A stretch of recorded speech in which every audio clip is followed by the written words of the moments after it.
주께 감사하며 살아갈 수 있는 우리 삶이 되게 하여 주옵소서. 오늘도 감사합니다.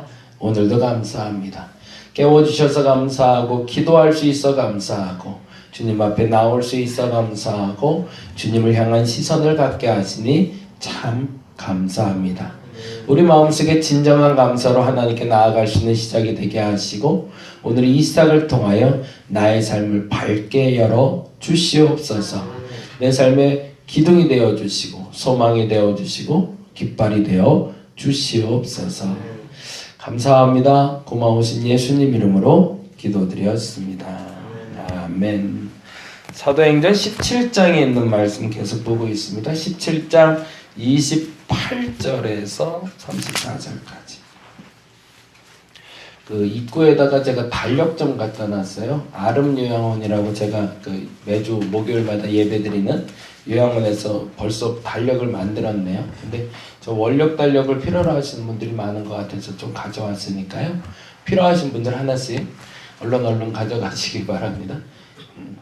17장 28절에서 34절까지 우리 같이 한 목소리로 천천히 읽어볼까요? 우리가 그를 힘입어 살며 기동하며 존재하느니라.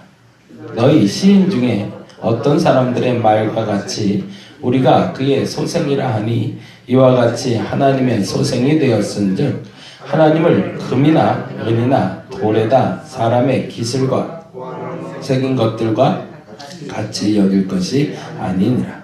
알지 못하던 시대에는 하나님이 간과하셨거니와 이제는 어디든지 사람에게 다 명하사 회개하라 하셨으니 이는 정하신 사람으로 하여금 천하를 공의로 심판할 날을 작정하시고 이에 그를 죽은 자 가운데서 다시 살리신 것으로 모든 사람에게 믿을 만한 증거를 주셨음이니라 하니라.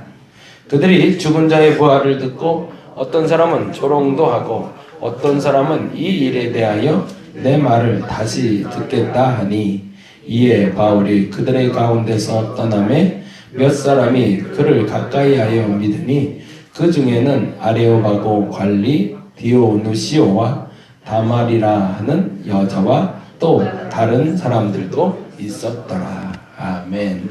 오늘까지의 본문은 이제 아테네에서 전도하는 사도 바울을 만나게 되는데요. 재미난 결론이 있어요. 계속 이제 성경 본문을 같이 보자고 말씀드리잖아요. 16장 보면서는 빌립보서를 보자고 그랬고요. 17장 1절에서 9절까지 보면서는 데살로니가 전서, 후서. 사실은 이제 데살로니가 전서를 보는 게 맞는 게 그 데살로니가의 복음을 전해지고 3주 만에 예수 그리스도를 믿게 되고 교회가 생성되긴 하지만 사실은 이때 전해졌던 복음은 약간 종말적인 복음을 전합니다. 곧 예수가 오실 것이다. 그래서 이제 곧 오셔서 예수가 심판하실 것이고 예수가 너를 구원하실 것이다. 그래서 데살로니가 교회에는 그 믿음의 숭고함도 있었지만 급박한 종말론 때문에 가산을 다 정리하고 하나님 앞에만 온전히 서겠다고, 그래서 약간 시한부 종말론 같은 그러한 현상이 좀 벌어지기 시작해요. 근데 그 일에 대해서 사도 바울이 좀 안타깝게 여겨서 데살로니가 전서에 썼던 그 얘기를 다시 한번 되짚으며 종말이 그렇게 쉽게 오는 것이 아니다라고 쓴 게 데살로니가 후서가 됩니다. 그래서 그때 당시에 그 짧은 복음에 다양한 해석들 때문에 좀 문제가 야기됐던, 그래서 이제 서신들이 기록되기 시작했는데 재미난 건 10절이죠. 10절에서 15절에 베레아 사람들에 대한 이야기가 나오고 있죠. 이제 성경을 이제 우리가 계속 볼 거니까 한번 보시면 알겠지만 17장 1절에서 9절에 데살로니가에서 이제 도망온 사도 바울이 베레아로 갔는데 베레아에서는 그렇게 큰 핍박이 일어나지는 않습니다. 그리고 베레아에서 말씀을 상고하는 사람들, 성경을 깊이 보는 사람들을 만나게 되죠. 그리고 그 은혜를 덧입어서 희생적인 그들의 태도로 말미암아 그리스 아테네로 지금 가게 되는데, 궁금한 것은 10절에서 15절까지 그 베레아에서 그 깊은 성경을 읽은 사람도, 그리고 16절에서 34절에 이르기까지 그 수많은 현학적인 이야기를 들은 아테네 사람도 교회를 만들지는 못했다는 거예요. 데살로니가에도 교회가 생겨졌고 빌립보에도 교회가 생겨졌고 이제 읽게 된 고린도에도 교회가 세워졌는데 베레와에는 교회가 세워지질 않아요. 그리고 아테네에서도 교회가 세워지질 않는 거죠. 당시 아테네에는요, 공식적으로 인정된 신만 300개가 있었대요. 그리고 비공식적으로 신상이 있는 게 3만 개였다고 그래요. 그러니까 뭐 3만 개, 300개는 그냥 단지 숫자에 불과하고 걸어 다니면서 볼 수 있는 게 마치 우리나라의 전봇대, 뭐 당구장 이런 것처럼 걸어 다니면서 볼 수 있는 게 다 우상들인 거예요, 우상들. 예, 어디 가나 여기 가도 우상이 있고 저기 가도 우상이 있고. 그러니까 사실은 사도 바울이 아테네에 도착하자마자 그 화려한 조각상들과 신상들을 보면서 야, 이게 뭐지? 라는 생각이 첫 번째 들었을 거예요. 근데 그 다음에 이 말이 나오고 있어요. 16절 볼까요? 16절 말씀. 17장 16절 같이 읽어봅니다. 바울이 아덴에서 그들을 기다리다가, 그건 뭐 하는 거죠? 그냥 서성였던 거죠. 여기서는 어떤 복음을 전하겠다 생각한 게 아니라 누구를 기다린 거죠? 실라와 디모데를 기다리고 있었던 거죠. 왜? 여기서 만나기로 했으니까. 조금 이따 가야지. 그러고서 여기는 그냥 이렇게 관광 오듯이 그냥 이렇게 스쳐 지나가는 곳 생각하고 기다리고 있었는데, 아까 말한 대로 기다리면서 두리번거릴수록 뭐가 자꾸 보이는 거죠? 온갖 우상들이 보이는 거죠. 이게 뭐예요? 그랬더니 이거 신이에요. 이건 뭐예요? 이것도 신이에요. 저건 뭐예요? 저것도 신이에요. 마치 일본에 가서 그 신사들을 바라보면서 걸어가는 것처럼 막. 근데 그때 그냥 봤을 때 그렇구나. 근데 점점 뭐가 나오는 거죠? 마음에 화가 나오기 시작하는 거죠. 이런 거룩한 분노를 한번 느껴본 적이 있으신가요? 어떻게 하나님의 교회를 이렇게 만들 수 있지? 라는 분노.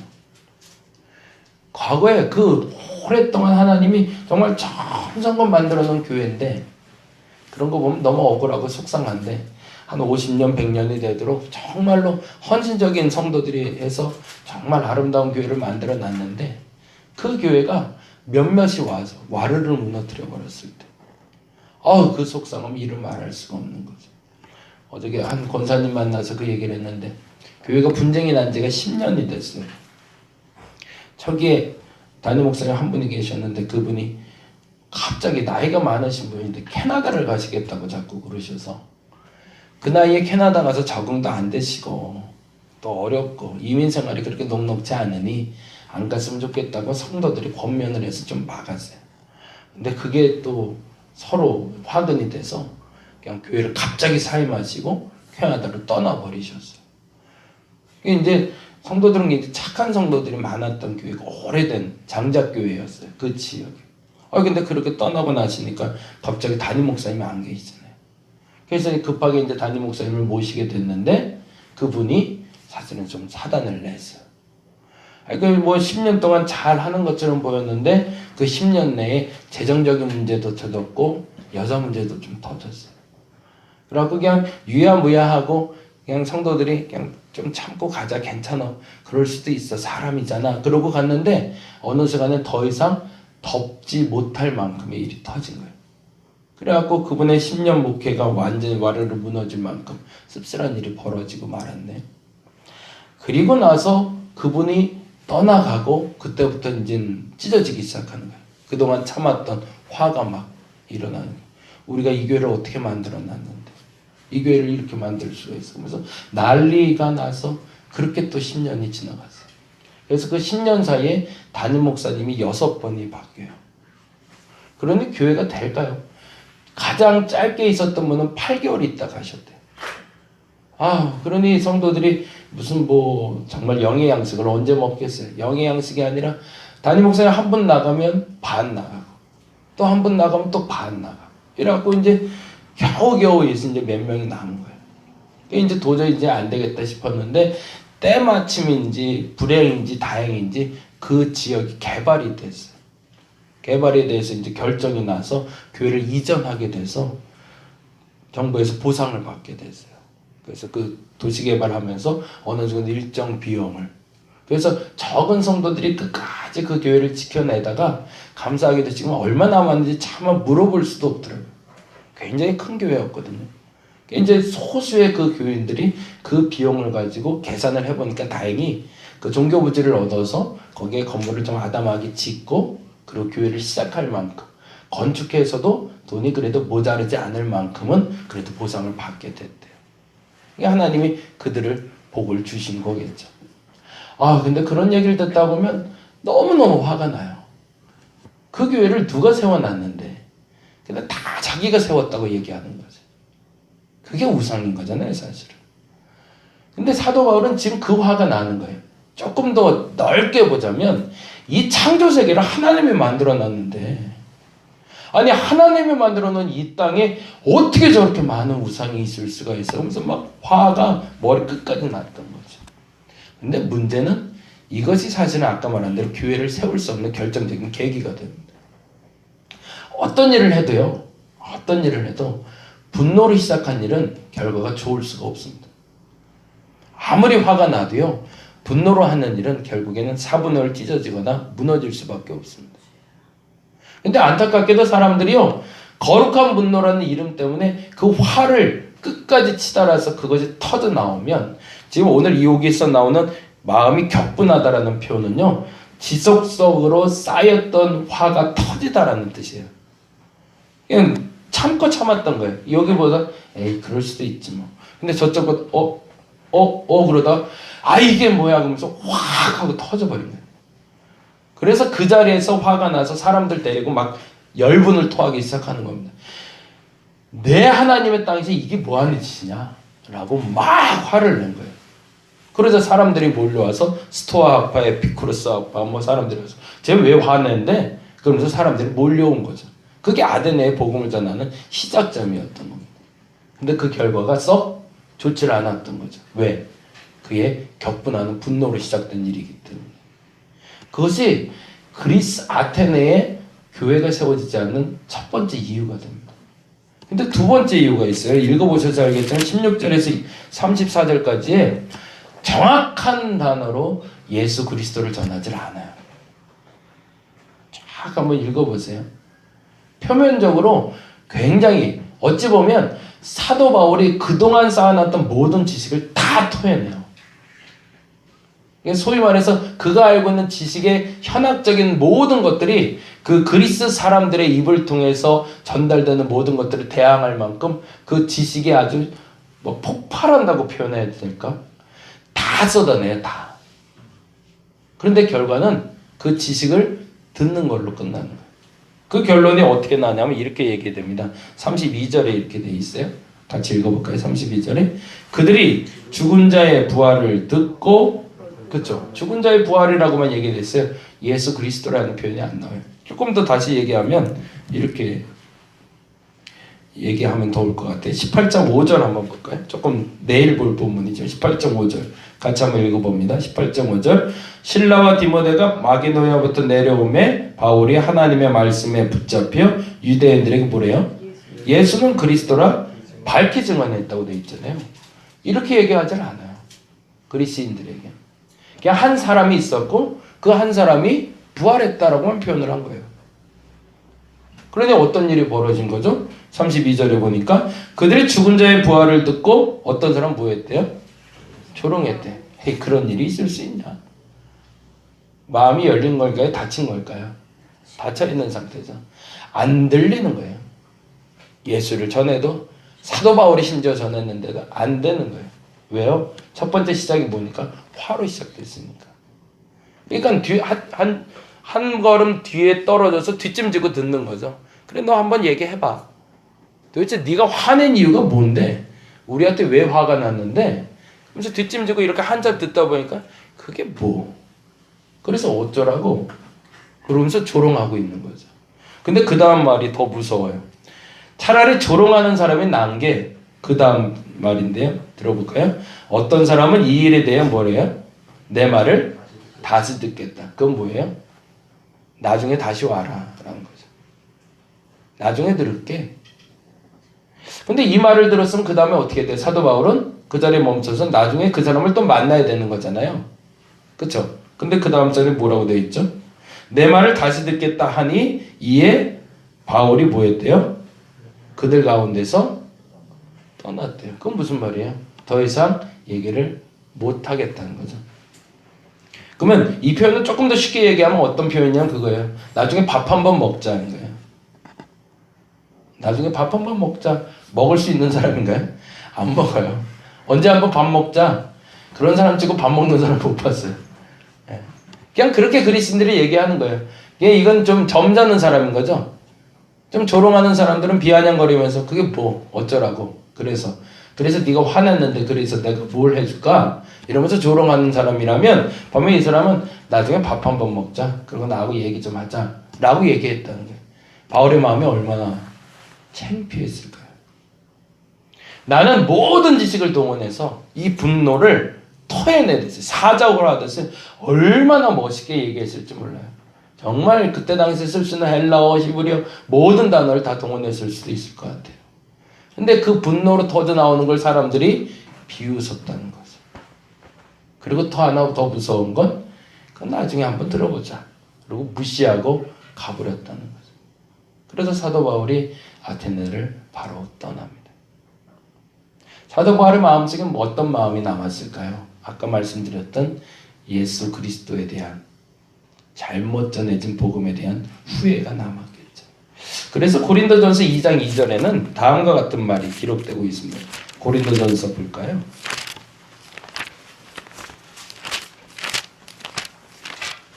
그래서 성경을 이렇게 앞뒤로 같이 보면 좀 재미있어요. 그때 상황을 이해할 수가 있으니까. 아테네에서 복음 전하는 데 있어서 정말 유일무이하게 실패를 경험한 사도 바울이 그 후에 고린도로 넘어가 2장 1절 2절에 이렇게 기록하고 있습니다. 2장 1절 같이 한번 읽어볼까요? 형제들아 내가 너희에게 나아가 하나님의 증거를 전할 때 언제일까요? 그리스 아테네에서 건너와서 고린도에 머물렀을 때를 얘기하겠죠. 그때에 말과 지혜의 아름다운 것으로 아니했대요. 왜 그랬을까요? 그때 경험이 있는 거죠. 아테네에서 아무리 현학적인 말을 하던 아무리 지혜롭게 아름다운 말을 전해도 소용이 없더라는 걸 언제 알았어요? 아테네에서. 그래서 2절에 이렇게 얘기합니다. 멋진 단어가 나오죠. 2절 읽어봅니다. 내가 너희 중에서 예수 그리스도와 그가 십자가에 못 박힌 것 외에는 아무것도 알지 아니하기로 작정하였다. 좋은 실패를 경험한 거죠. 좋은 대가를 치른 거죠. 내가 복음을 전한다라고 얘기할 때 쉬운 단어, 현학적인 단어 좋습니다. 다 좋죠. 근데 정말 복음은 예수 그리스도를 전하는 데 있습니다. 진짜 기도는요, 하나님 앞에 솔직히 나아가는 여러분의 마음에 있습니다. 오늘 놓치지 않기를 간절히 바랍니다. 어느 날부터 우리의 지식이 쌓이고 우리의 가진 것이 쌓여서 그것으로 더 많이 하나님의 일을 할 거라고 착각하는데 아니라는 거죠. 우리가 할 수 있는 오직 유일한 것 한 가지입니다. 하나님을 향한 시선이 머무는 것. 그것으로 족합니다. 오늘은 그렇게 기도했으면 좋겠습니다. 하나님, 여러 가지 문제가 있습니다. 그 문제를 해결해 주옵소서가 아니라 하나님, 내가 소망하는 것이 있습니다. 그 소망을 이루어 주옵소서가 아니라 내 시선이 하나님을 떠나지 않게 해달라고. 그리고 내 입을 통해서 유일하게 할 수 있는 말이 있다면 오직 예수, 그분을 전하게 해달라고. 그런 멋진 삶을 살 수 있는 저와 여러분 되시기를 간절히 바랍니다. 기도하겠습니다.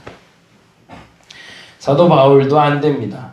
그가 가지고 있었던 어떤 지식으로도 전했던 복음이 허망하게 땅에 떨어지고 있음을 그가 알게 되었습니다.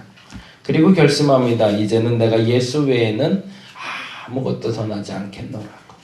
좀 무식해 보이고 단순해 보이더라도 복음만 전하는 사람이 되겠다고.